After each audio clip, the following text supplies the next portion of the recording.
Hello दोस्तों, स्वागत है आपका मेरे यूट्यूब चैनल फसाने अजायब में। आइए सुनते हैं शिवानी द्वारा रचित उपन्यास कृष्णकली का भाग 2 मेरी यानी वंदना त्रिपाठी की आवाज में। पन्ना अपलक दृष्टि से बच्ची को देख रही थी। कैसे सुंदर घने बाल थे और कैसी बड़ी बड़ी आंखें। लगता था गर्भ से ही अंजन आज कर आई है। बड़ी दी कितनी प्रसन्न होंगी इसे देखकर। एक बार उनकी बंगाली दासी खुदू अपनी पोती को लेकर आई थी तो पूरी पीली कोठी को की 17 मात्रहीन सुंदरियों का मातृत्व तड़प उठा था। कोई उसे उठाकर पागलों की बात चूमती, कोई उसके बालों के छल्लों में कलिंग पिंस लगाती। चीनी सुंदरी लीवांग ने तो उसके लिए 2 रेशमी छब्बे भी सिल दिए थे और बड़ी दी उसे बगल में लिटाकर लिहाफ फोड़कर सो गई थी। कितने ही रेशमी झबले, सोने के कड़े, लॉकेट, नन्हे गद्दे, दूध पीने की शीशी और झुनझुने लेकर खुदू की पोती घर लौटी थी। उस प्रत्यागमन के मातम में उस दिन पीली कोठी के द्वार प्रत्येक अतिथि के लिए बंद रहे थे। लाओ रोजी, मैं इसे लेकर आज ही चली जाऊंगी। एक ही पल में निश्चय कर पन्ना ने डॉक्टर पैद्रिक की गोदी से बच्ची को लेकर एक बार फिर अपनी छाती से लगा लिया। कृतज्ञता से बेवल डॉक्टर पैद्रिक के कंठ से एक शब्द भी नहीं फूटा। ऐसी आनंदना अनुभूति ने पहले कभी नहीं हुई थी, तब भी नहीं जब रोग से नुची कुची विभत्स बन गई रोगड़ियाँ नवीन अंगों की नई बनावट से स्वयं ही आश्चर्य स्तब्ध हो कृतज्ञता से उस जीवनदात्री के चरणों में लोटपोट हो गई थी। हाथ की बरसाती कंधे पर डाले डॉक्टर चुपचाप बाहर निकल आई। इस स्वर्गिक क्षण को वे अब कुछ कहकर नष्ट नहीं होने देंगी। उसी संध्या को वो स्वयं पन्ना को विदा दे आई थी। जितनी ही जल्दी पन्ना जा सके उतना ही श्रेष्ठकर था। अब्दुल्ला को वो जानती थी। लुक छिप कर ताक झाक करने वाला वह पठान उन्हें फूटी आंखों नहीं सुहाता था। आश्रम से तो वह कब का जा चुका था, पर कब, कहाँ और कैसे छिपा बैठा है कोई नहीं जा सकता था। पन्ना ने अल्मोड़ा का पता देकर रुपए मंगवाए हैं, यह सब माड़िक सुन चुकी थी, पर उस जिद्दी छोकरी को वह अभी भी क्षमा नहीं कर पाई थी। उसे लेकर राय काका के सम्मुख लज्जित नतमुख खड़ी रह गई थी वह। उनके एक सामान्य से अनुरोध की भी वो रक्षा नहीं कर पाई थी। ठीक है, अब भुगते अपनी करनी। सोच रही होगी बड़ी दी भागती भागती मनाने आएंगी, रानी रूठेगी तो अपना सुहाग लेगी। आखिर कितने दिन चलेगा सूद का रुपया?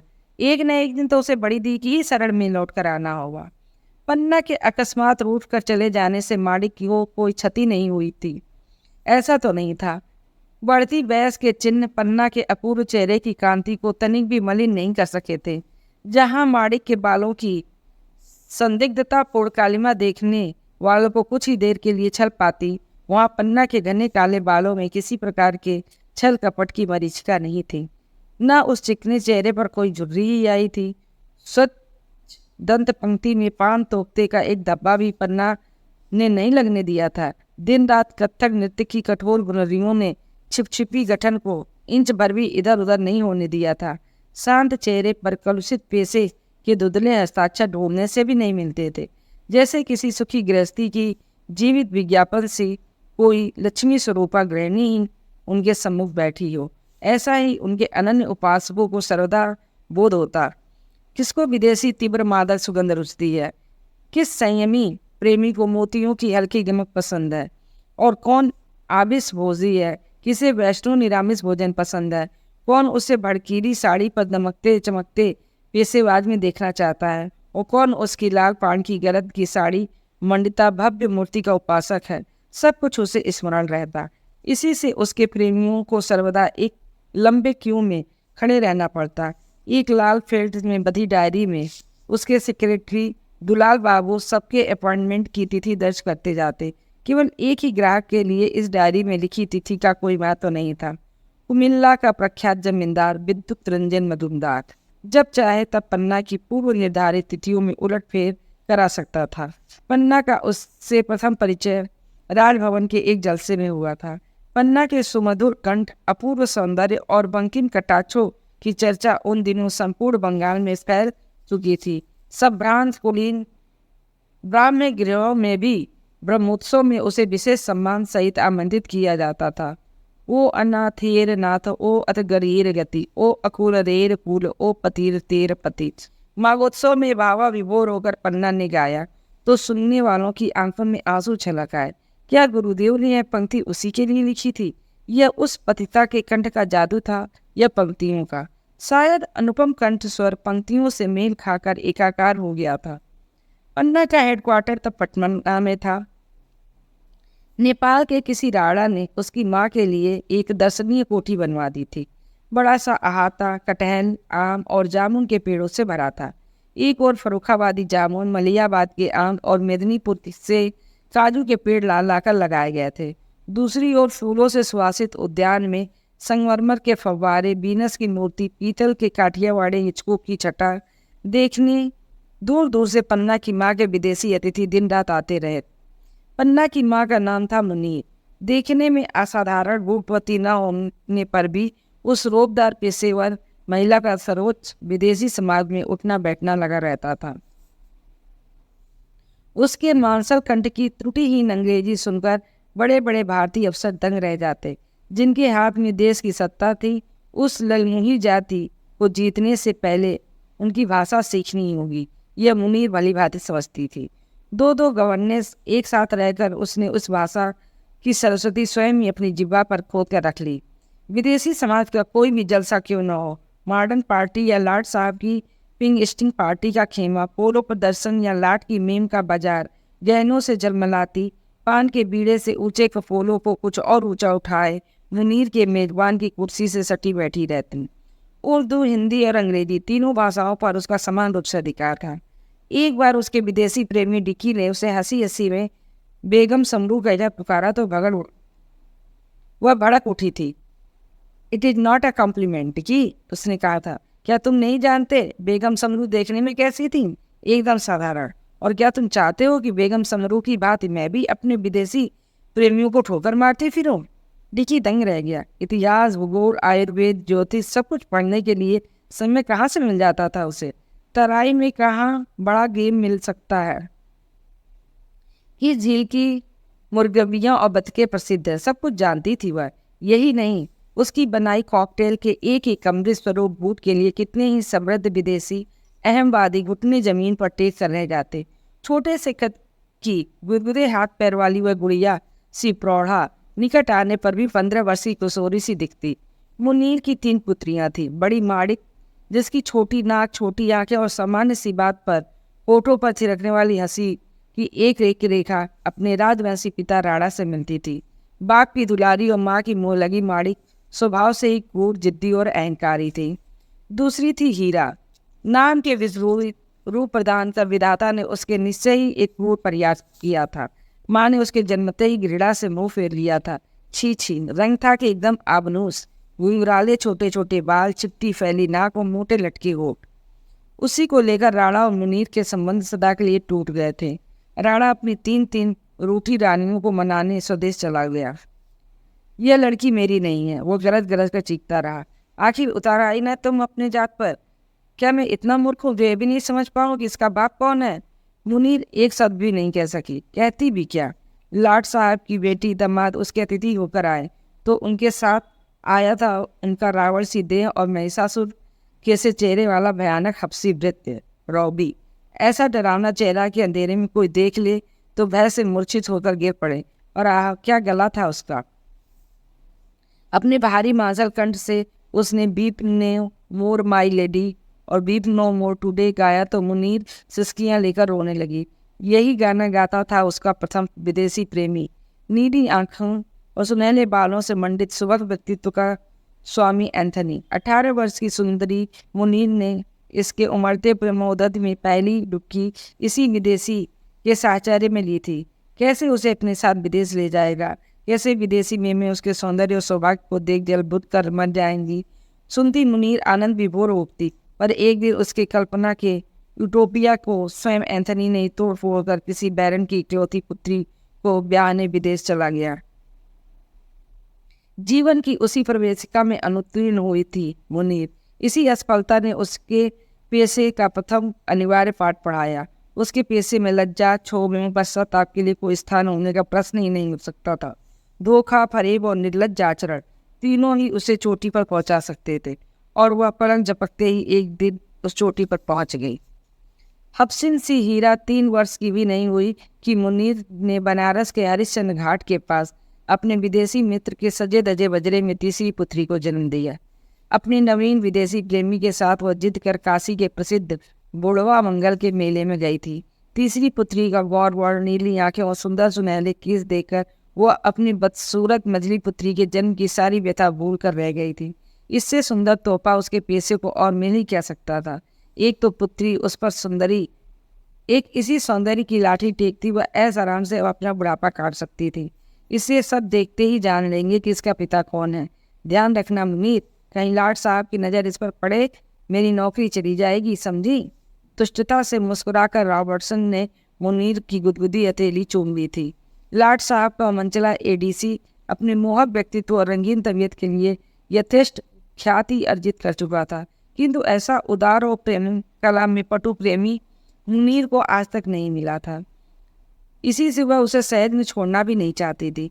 रॉबर्टसन केवल एक उदार प्रेमी ही नहीं, आवश्यकता से अधिक उदार स्नेहालु पिता भी था।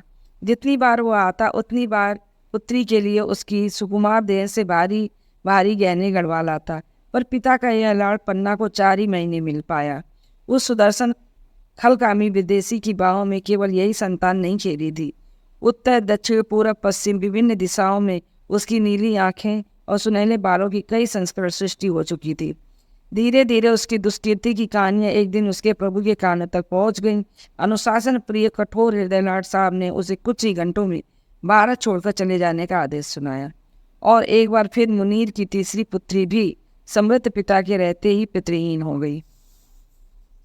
रंग रूप और स्वभाव में सर्वथा विभिन्न 3 पुत्रियों को पालने का भार मुनीर के कंधों पर पड़ा। वह तनिक भी विचलित नहीं हुई।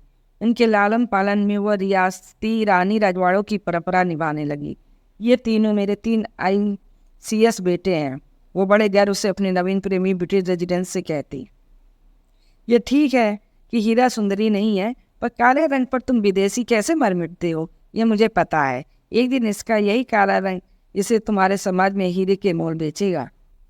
स्विंग गवर्नेस मिसेस क्रिस्टेंट ने तीनों को अंग्रेजी अदब कायदों की पॉलिश से ऐसे चमका कर रख दिया था कि बड़े बड़े ताल्लुकेदारों के यहाँ विदेशी अतिथियों के सम्मान में कोई जलसा होता तो मुनीर की तीनों पुत्रियों को विशेष रूप से आमंत्रित किया जाता। पर मुनीर जानबूझकर ही तीनों को घर पर ही छोड़ कुछ न कुछ बहाना बना देती। जिन मुजरों में मुनीर के आते ही सैकड़ों मुग्ध दृष्टियों के नुकीले बाढ़ उसे बिधने लगते, वहाँ क्या वह संभावना सदा ही बनी रहेगी कि एक आध बार उसकी निर्दोष किशोर पुत्रियों की असमय ही ना बेच डाले। फिर 3 समझदार पुत्रियों के सम्मुख वह कभी भी अपना स्वाभाविक अभिनय नहीं कर पाती थी। 16 वर्ष की ही उसकी बड़ी पुत्री माणिक की नेपाली आंखों में संसार की कुटिल चालों की स्पष्ट वर्णाक्षरी छापे के सुगढ़ अक्षरों से स्पष्ट होती थी। पुरुष को किस बंकिम कटाक्ष के मैग्नेट से खींचा जाता है, कैसे एक बार रेशमी पलकों को उठा बिजली की गति से झपक कर बंदी बनाया जा सकता है, फिर एक ही उदासीन दृष्टि की बिजली गिरा सदा के लिए तड़पते छोड़ा जा सकता है। किस मृत्युंजयी आमंत्रणपूर्ण दृष्टि से कैसे कठोर से कठोर हृदय पुरुष के कठिन व्यक्तित्व पर अपनी सील मुहर लगाई जाती है, ये सब कुछ माणिक ने सीख लिया था। यहाँ कोई रटा रटाया पाठ नहीं, स्वयं उस विलक्षण बालिका की ही जन्मजात प्रतिभा है, ये मुनीर समझ गई थी। उसने स्वयं अपने दिन याद आते प्राणपण से की गई चेष्टा के फलस्वरूप ही वह आज सिंहासन पर बैठी थी। आत्मग्लानि से तड़प उठकर कितनी विवशता से वह चीनी वर्णाक्षरी सी दुरूप प्रेम की यह 12 कड़ी सीख पाई थी। चाबुक खंटर की मार के साथ पढ़ाए गए अपनी अभिशप्त जीवन पुस्तिका के एक एक परिच्छेद का स्मरण करते ही वह सियर उठती और उसी के रक्तमांस से बनी उसकी सुंदरी पुत्री, जिसे अभी तक वह सबके सामने टब में नंगी नहलाती, उसकी बाल क्रीड़ाओं में सबका मन मोह लेती, आज अचानक कैसौरे की सीढ़ी पर बिना पैर धरे ही यौवन शिखर पर खड़ी मुस्कुरा रही थी। काली कुत्सित हीरा दिन पर दिन और बदसूरत होती जा रही थी। उसके घुघराले बाल काले खटपट के टेढ़े मेढ़े पैरों की भांति ही भयावने बने। दिन रात तिल ठोकने पर भी इंच भर नहीं बढ़ पाए थे। चेष्टा करने पर भी मुनीर उसे कभी माँ का प्रेम नहीं दे पाई और शायद इसलिए वह माते प्रेम वंचिता शांत बालिका बुरी तरह हकलाने लगी थी। पन्ना को पुकारने में वह कभी नहीं हकलाती थी। वह उसकी बहन ही नहीं, एकमात्र हमजोली भी थी। पर क्रूर हृदया मणिका को कभी पुकारने का अवसर आता तो वह माँ माँ माँ ये कहकर हकलाती और लाल पड़ जाती, तो माणिक अपनी रूखी हंसी से उसे बुरी तरह मसल देती। चुप भी कर कलिया, माँ माँ माँ किए जा रही है, कल लो परी। पन्ना पलटकर उसका मुंह नोच लेती। तुम्हें सब नहीं आती बड़ी थी, अपनी सगी बहन को यह सब कहते। ओह इंडेड, निर्लज्जता से हंस माणिक अपना सफेद अंगूठा दिखाकर कहती, सगी? हम तीनों में से कौन किसकी सगी है, बता तो जरा। सगी ना होने पर भी माणिक और पन्ना के सर्वथा भिन्न चेहरों में भी आश्चर्यजनक रूप से साम्य था। दोनों की सुतवा नाक, ऊँटे कपोल, उठने बैठने, हंसने चलने की भंगिमा देखते ही कोई अपरिचित भी बता सकता था कि दोनों बहनें हैं। 18 वर्ष में ही माणिक और पन्ना की सौंदर्य ख्याति मृग नाभि की कस्तूरी की गमक से छिपाए नहीं छिपती थी। सौंदर्य के अतिरिक्त दोनों बहनों के सुमधुर कंठ का जादू बड़े बड़े संगीत पालकियों को घुमाने लगा।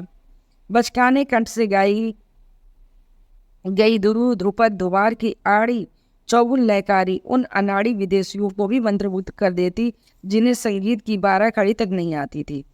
मुनीर दोनों पर कड़ी निगरानी रखती थी। प्रत्येक मुजरे में वो स्वयं उपस्थित रहती। मजाल थी कि कोई उन्हें एक बीड़ा पान का तो बिना उसकी अनुमति के खिला दे।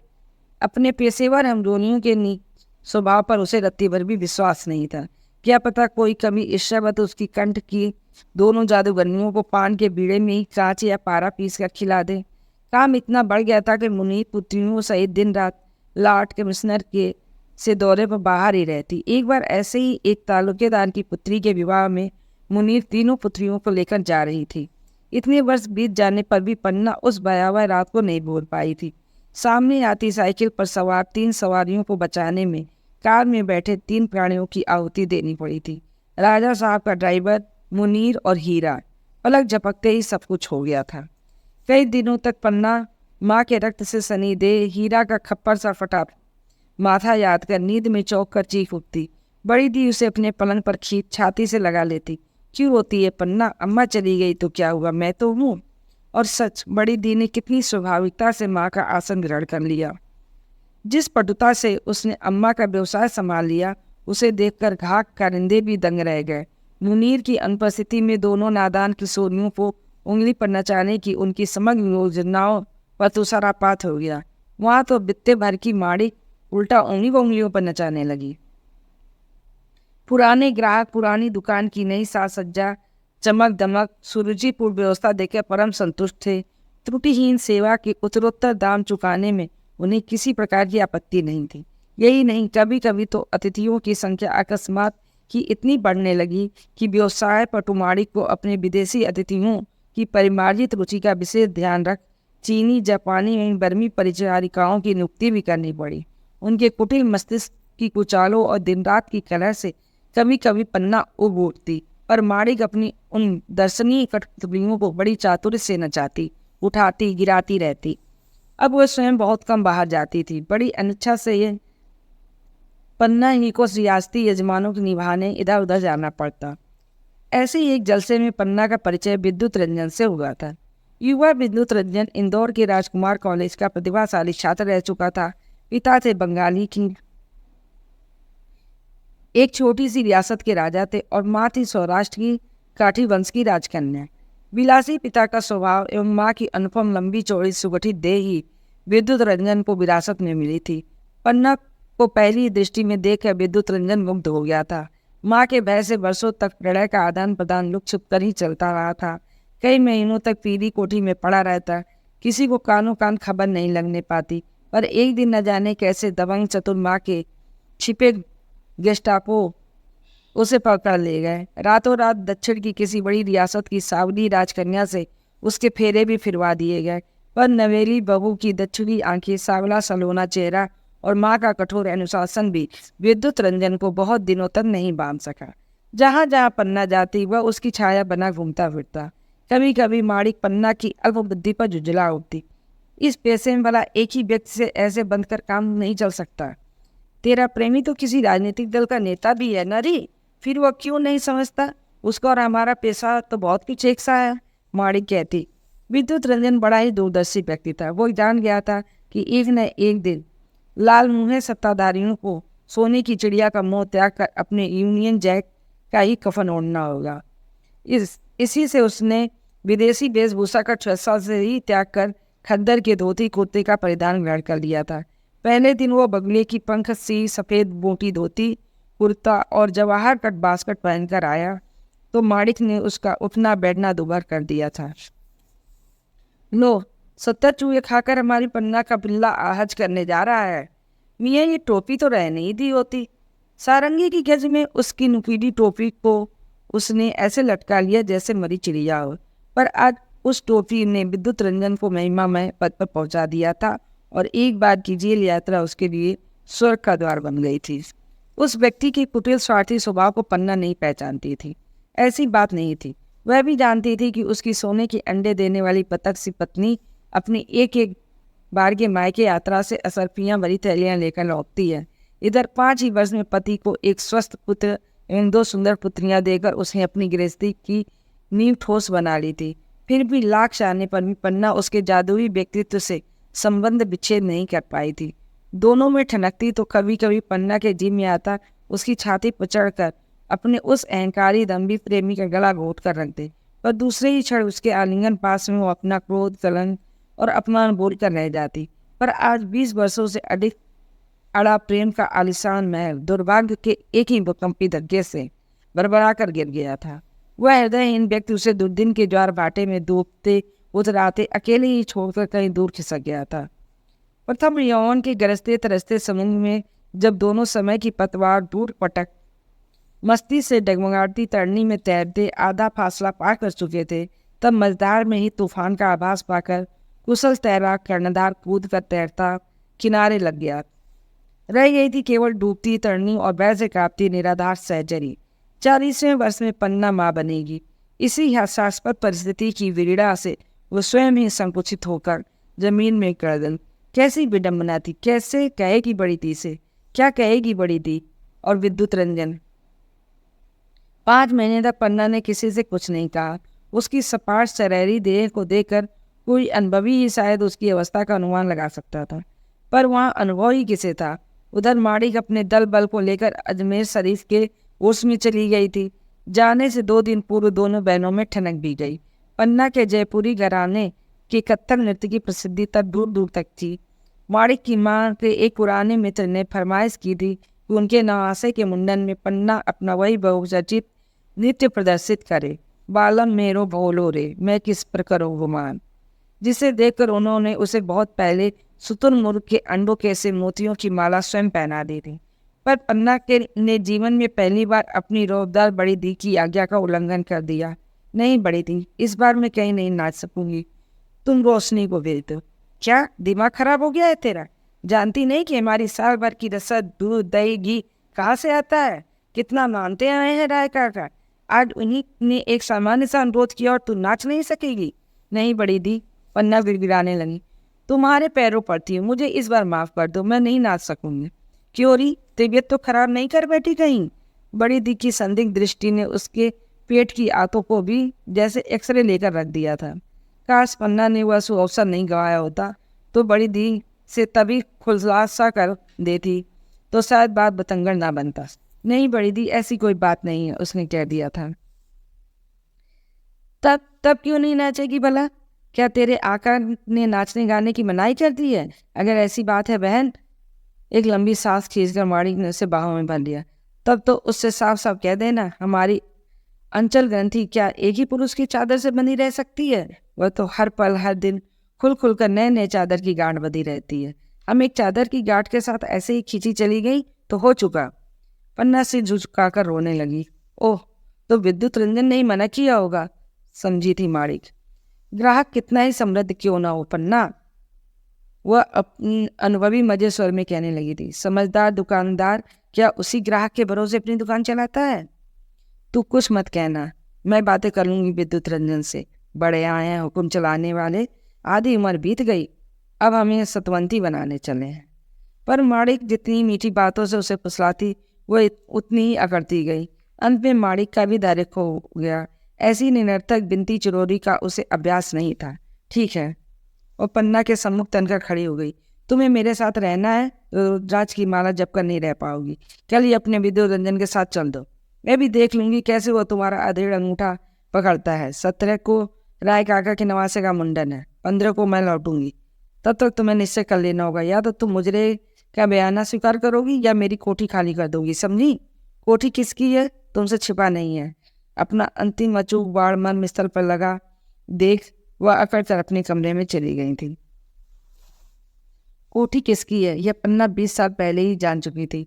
माणिक के राणा पिता ने कोठी बनते ही उसे अपनी पुत्री के नाम कर दिया था।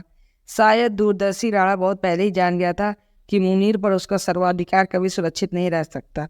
दूसरे दिन तड़के ही माणिक चाबी का गुच्छा छन्न से पटक कर चली गई थी।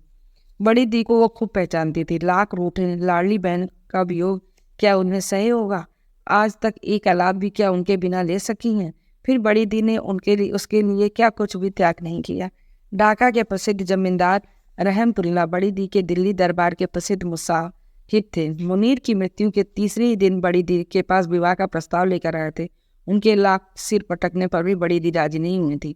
विदुर रहमतुल्लाह के दर्शनीय व्यक्तित्व, अटूट वैभव और उदार सरल स्वभाव के सहारे बड़ी दी संभ्रांत जीवन व्यतीत कर सकती थी। मैं तुम्हें ऐसी जगह ले जाऊंगा माणिक, जहाँ किसी ने अगर तुम्हारी पिछली जिंदगी का पर्दा उठाने की कोशिश भी की तो मैं उसकी आंखें निकालूंगा, उन्होंने कहा था। और क्या, अपनी आंखें भी निकाल पाएंगे सरकार? दुष्टता से मुस्कुराकर माणिक छोटी बहन के सामने ही रहमतुल्लाह की गोद में सिर धरकर लेट गई थी। मैं हमेशा के लिए तुम्हारी होकर बैताल मसूद में आ गई तो तुम ही दिन रात मेरी जिंदगी का पर्दा उठा उठा कर झांकते रहोगे, फिर इसका क्या होगा भला? उसने पन्ना को अपनी ओर खींच कर पूछा था। क्यों, मेरी साली के लिए मेरी उतनी बड़ी हवेली में क्या एक कमरा नहीं जुटेगा? रहमतुल्लाह की भारी मुझे सतर हो गई थी। बस मियाँ रहे बुद्धू के बुद्धू, यह चेहरा देखते हो, यह मोह लाका इसका, तुम्हारी हवेली के एक कमरे में तो इसके पैर की एक जूती भी नहीं समाएगी। ऐसी सुंदरी बहन को दहेज में ले जाए, ऐसी मूर्ख नहीं है राणा की बेटी। रहमतुल्लाह उसी रात को रूठ कर हैदराबाद चले गए और वहां से अपनी चचाजाद बहन को ब्याह लाए। अपनी कमसिन नवेली लाड़ में डूबकर वे शायद बड़ी दी को हमेशा के लिए भूल कर रह गए थे। पन्ना न होती तो शायद बड़ी दी आज बेगम रहमतुल्लाह होती। ऐसी स्नेही बड़ी दी से वह पन्ना इतना बड़ा कलंक छिपा क्यों गई? पन्ना गहरे सोच में डूबी उतराती अपने कमरे में लेटी रही। 2-3 बार आकर खानसामा खाने के लिए पूछ कर लौट गया। पानी भी उसके कंठ के नीचे नहीं उतरा था। जितना ही वह सोचती भविष्य का अंधकार उतना ही भयावह बन उसे अपने में समेट लेता। दोपहर को विद्युत रंजन स्वयं ही न जाने कहाँ से टपक पड़ा। बड़ी लड़की की ससुराल से तार पाकर भागता आ गया था। दामाद की शिकार यात्रा में हाथी के औंधे से गिरकर हाथ की हड्डी टूट गई थी। वहीं से लौट रहा था। पटना में दूसरी गाड़ी के लिए उसे 4 घंटे रुकना था। पन्ना को बहुत दिनों से नहीं देखा था, सोचा एकदम पहुंचकर उसे अचरज में डाल देगा। पन्ना की स्निग्ध हंसी, मधुर संभाषण और त्रुटिहीन सेवा मनहूस यात्रा की सारी थकान दूर करके रख देगी। लेकिन पीली कोठी का सन्नाटा देखकर ही उसका माथा ठनक गया। न तबले की थाप, न घुघरू की चनक, न मीठे गलों की हंसी। पता लगा बड़ी दी लड़कियों को लेकर उर्स गई हैं। छोटी दी हैं, तबीयत ठीक नहीं है। सुबह से बिना कुछ खाए पिए 2 मंजिले में लेटी हैं। विद्युत रंजन को सहसा सम्मुख खड़ा देखकर पन्ना यत्न से कंठस्थ किया अपना पाठ भूल गई। क्या कहें, कैसे आरंभ करें? सदा फूक फूक कर पैर रखने वाली पन्ना, जो उद्दाम यौवन के प्रथम ज्वार भाटे में भी चट्टान से दृढ़ खड़ी थी, आज बीत यौवना होकर कैसे ढलती बहस की सामान्य तरंगों में बह गई। क्या तबीयत ठीक नहीं है पन्ना? शायद विद्युत रंजन के नरम गले के प्रश्न ने ही उसकी रुलाई को उभार दिया। वह सिसकियों के बीच सब कुछ कह गई। माणिक का कठोर आदेश कुछ ही दिनों का नोटिस दे गया था। इसी बीच तुम्हें कुछ व्यवस्था करनी होगी। तुमने एक बार कहा था ना कि तुम्हारी कहीं एक छोटी सी सैटरी है, वही दे देना मुझे, मैं वहीं पड़ी रहूंगी। पागल हो गई हो क्या? विद्युत रंजन ऐसे दूर छिटक कर कुर्सी का सहारा लेकर खड़ा हो गया जैसे बिजली का झटका लगा हो। इसी महीने मुनिया माँ बनने वाली है। चुन्नी की सगाई है, नरसिंहगढ़ वालों से करीब करीब पक्की भी हो गई है। ऐसे में तुम्हें यह क्या सूझी? अच्छा, सदा शांत रहने वाली पन्ना खुद श्रेणी की बात उछलकर उसी के पास खड़ी हो गई। तुम्हारी एक बेटी माँ बनने वाली है, दूसरी दुल्हन। इसी से उस तीसरे को तुम्हें कोई चिंता नहीं है जिसे मैं ही नहीं तुम ही संसार में ला रहे हो। यह क्यों भूल जाती हो पन्ना, किसे मैं नहीं कोई और भी दुनिया में ला सकता है। इतना कहकर वो तीर सवार चला गया। पन्ना को जैसे पक्षाघात का झटका पंगु बना गया। न वो हिली न डुली, देर तक वैसे ही खड़ी रह गई। इतना बड़ा लांछन! आज 8 वर्षों से बड़ा प्रलोभन भी उसे नहीं दिखा पाया। केवल कंठ और नृत्य की बाजीगरी से ही ग्राहकों को सम्मोहित कर वह इतना कमा लेती थी कि शरीर को गिरवी रखने की न आवश्यकता ही थी न इच्छा। विद्युत रंजन से वह कभी कुछ नहीं छिपाती थी, फिर भी इतने बड़े दुस्साहस से ऐसी कठोर बात वो कैसे कह सका। बड़ी दी उसे कितना समझाती रही, पन्ना तू तो समय से पूर्व ही रिटायर हो रही है री, हमारा अनुभव ही तो हमारा मूल्य निर्धारित करता है। फिर तू तो जो की त्यों धरी है, अभी से क्यों नहीं कंठी पहन ली। पर पन्ना जिद पड़ी रही थी। धीरे धीरे ग्राहकों ने स्वयं ही उसकी आशा छोड़ दी। आज उसने बड़ी दी का कहना माना होता तो वह भी इन 8 वर्षों में कलुषित धनराशि में कितने ही शून्य और बढ़ा सकती थी। 8 वर्षों में विद्युत रंजन को छोड़ कोई पुरुष उसकी तर्जनी तक नहीं पकड़ पाया था। आज उसी का प्रेमी स्वयं अपने हाथों में उसके उजले दुले चेहरे पर कलुष की कालिमा पोत गया। घृणा, क्रोध और व्यथा से उसका सर्वांग थर-थर काँप उठा। कहाँ जाएगी अब? ऐसी अवस्था में बड़ी दी के यहाँ रहने में भी दिन रात अपमान के घूट घुटकती नहीं होगी। बहुत पहले अम्मा उसकी रुग्ण मौसी को लेकर हवा बदलने के लिए अल्मोड़ा गई थी। उन दिनों 6 रोगियों को कैंटोनमेंट की सरहद से बाहर रहना होता था। ब्रायटन कॉर्नर के सीमांत में बिताए उन दिनों की स्मृति ही उसे वहाँ खींच ले गई थी। बैंक में उसका उदार विदेशी जनक उसके नाम जिस धनराशि को छोड़ गया था, उसे आज तक उस आदर्शी पिता के प्रति अभिमान वसी उसने छुआ नहीं था। अब उसी के सहारे वह दिन काट लेगी। पर तब क्या वो जानती थी कि विधाता का क्रूर खिलवाड़ उसकी गोदी के धन को छीन कर दूसरे की संतान से उसकी गोद भर देगा। बड़ी दी को उसने एक संक्षिप्त पत्र में सब कुछ लिख दिया था। बड़ी दी, तुम सबके आशीर्वाद से मुझे कन्या रत्न की प्राप्ति हुई है। तुमने उस दिन कहा था ना, एक न एक दिन मुझे लौटकर तुम्हारी ही शरण में आना होगा। अब तुम्हारी शरण में 2 प्राणी एक साथ आ रहे हैं। तुम्हारी पन्ना।